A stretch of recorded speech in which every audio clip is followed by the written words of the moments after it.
Hey, this is Meredith from vidpromom.com, and this is day number 9 of 30 days of GoPro. And the other day I showed you how to connect your phone to your camera using GoPro's Capture app. And then yesterday I showed you how to update your firmware. That was easy, right? Well, today we're actually gonna look at the camera settings through the Capture app, because the Capture app is the easiest way to actually go through your settings and change the settings on your Hero5 Black. Also, just a reminder, back on day 1 I gave you a link to my GoPro Settings Cheat Sheet, and if you didn't download that yet, it's totally free. It's just a 1-page printable download that you can keep in your camera bag or just save it to your phone so you just always have it there as a reference. And if you missed it, I'm gonna link to it again at the end of this video. So once your phone is connected to your camera through the Capture app, we're going to skip over the capture settings, like the video and photo settings and Pro Tune and things like that. We're gonna scroll all the way down to where it says setup, and these are your camera settings. So auto rotation refers to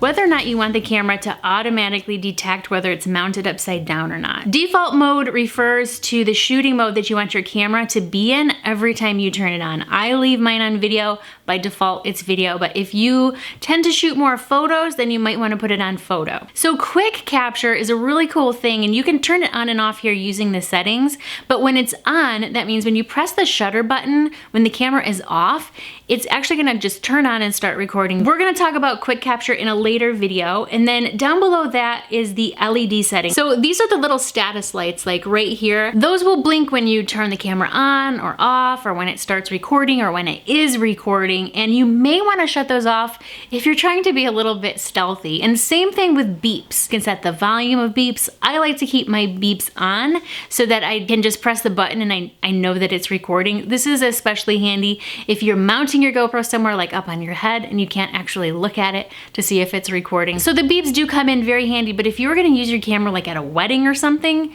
you might wanna shut those beeps off. Down under video format, we have NTSC or PAL. If you're in the United States, you want to make sure you have NTSC selected.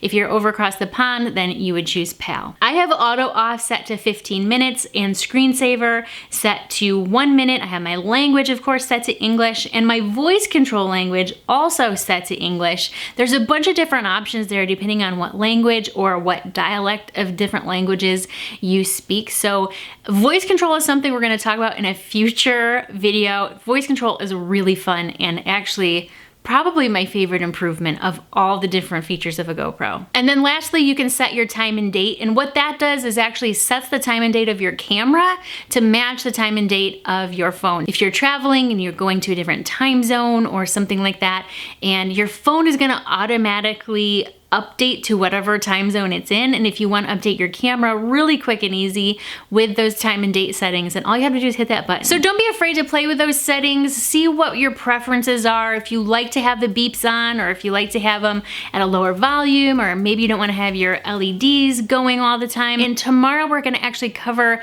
the capture settings in video and photo mode. So if you're not subscribed to my channel, and if you're not subscribed to the VidProMom YouTube channel yet, now would be a good time to do it so you don't miss any future videos from me.